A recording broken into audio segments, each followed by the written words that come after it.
Abdelrahman fonde une nouvelle dynastie qui marquera à tout jamais Al-Andalus.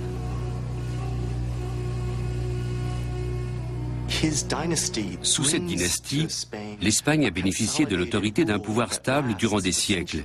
Et c'est précisément grâce à cette autorité unique que le pays a connu un tel essor économique. Abdelrahman et ses descendants ont également su préserver leurs liens avec les autres pays d'une civilisation islamique alors en pleine gloire. Au cours du siècle suivant, Cordoue devient une véritable métropole. Il s'y développe une culture originale, caractéristique d'Al-Andalus et fondée sur la fructueuse cohabitation des musulmans, des chrétiens et des juifs. De nombreux chrétiens et juifs ont commencé à apprendre l'arabe sans pour autant devenir des musulmans. Les chrétiens, mais surtout les juifs, étaient solidement intégrés dans la vie économique et sociale. Ils avaient leur espace et faisaient du commerce avec les musulmans. L'esprit d'ouverture explique la réussite de cette société. Les émirs et l'élite politique d'Al-Andalus ne se sentaient menacés ni par la minorité chrétienne, ni par la minorité juive. Ils en étaient d'autant plus conciliants.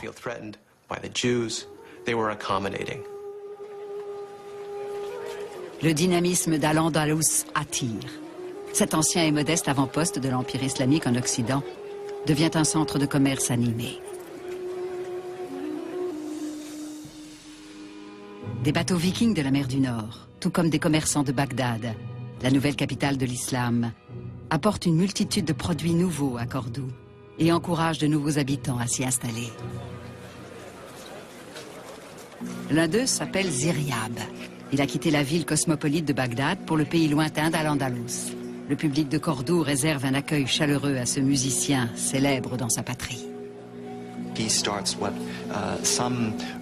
On dit que Ziryab a fondé le premier conservatoire de musique. Des chroniqueurs rapportent qu'il jouait du oud, le luth arabe, en utilisant un bec d'aigle pour pincer les cordes.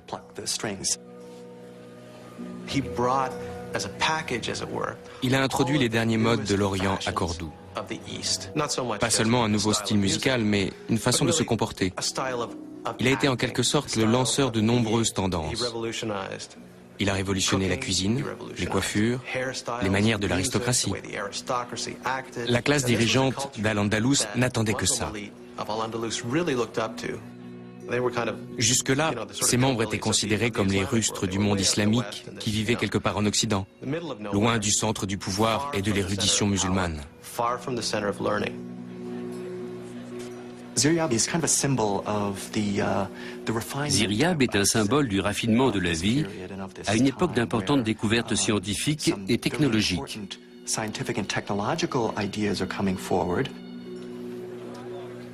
Cordoue devient une capitale cosmopolite et prospère. Mais tout à Al-Andalus ne vit pas au rythme de cette prospère harmonie. Al-Andalus, l'Espagne islamique, a offert de brillants exemples d'échanges féconds et de créativité. Mais elle a connu aussi des conflits violents et même sordides. Ce serait une erreur de se concentrer uniquement sur l'un de ces deux aspects. Au nord, à des kilomètres de l'autorité centrale de Cordoue, dans la région frontalière de Saragosse, la paix entre les communautés est bien plus fragile. Là-bas, de nombreux Wisigoths chrétiens se sont convertis à l'islam, afin de gravir les échelons de la société musulmane. Ils découvrent à présent que malgré leur conversion, ils n'ont pas le traitement qu'ils attendaient. Ces convertis s'agaçaient surtout du fait que les chrétiens, qui étaient restés chrétiens, avaient conservé privilèges et protections. Les convertis wisigoths pensaient qu'ils auraient dû jouir de tous les privilèges qui revenaient de droit aux membres de l'élite.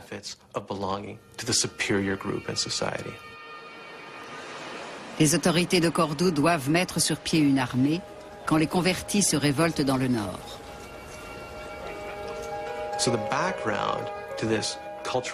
Derrière l'harmonie et tant de foisonnement culturel se cachaient de grandes tensions, et dans la population et au niveau politique. Il en est résulté plusieurs guerres civiles pendant tout le IXe siècle. Ces guerres divisent les communautés d'Al-Andalus et menacent le fragile équilibre entre tolérance et violence.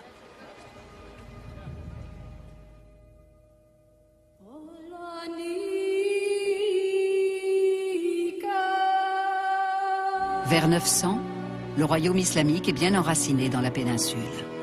Pourtant, la dynastie du prince Abdelrahman n'a pas encore réussi à unifier dans la paix les différents peuples d'Al-Andalus.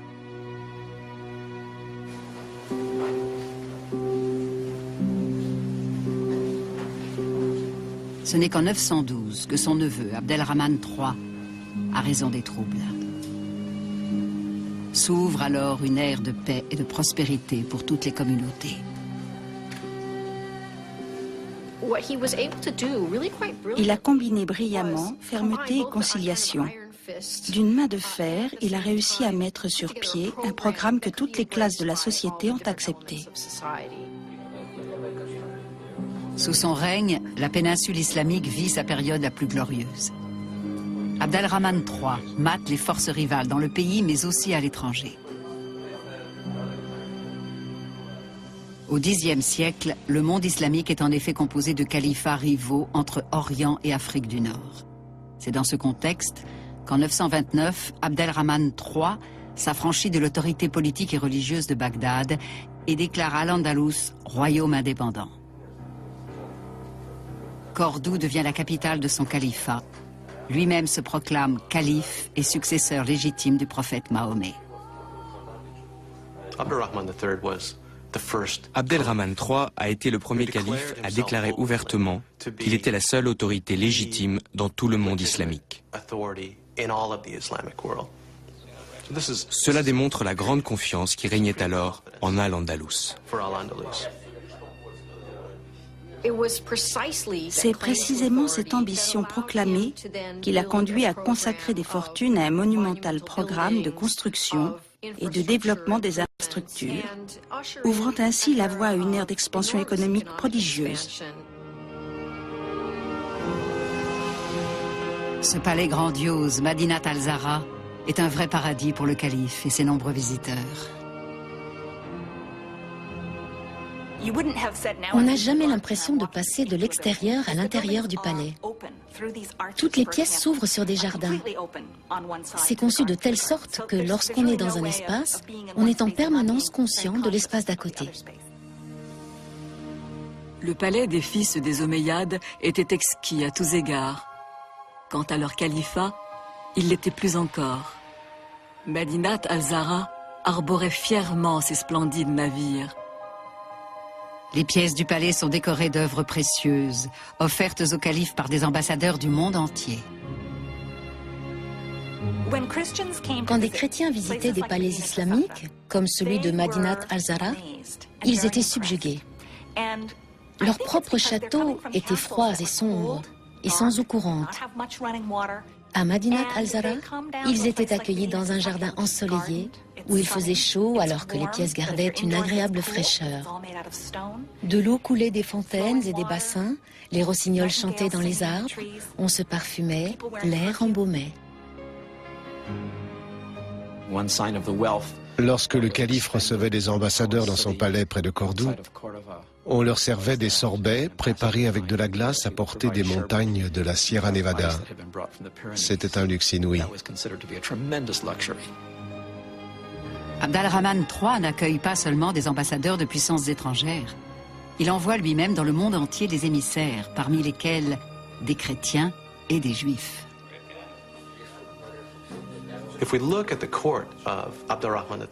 La cour d'Abdelrahman III reflétait à plus d'un titre la diversité si caractéristique d'Al-Andalus à l'époque.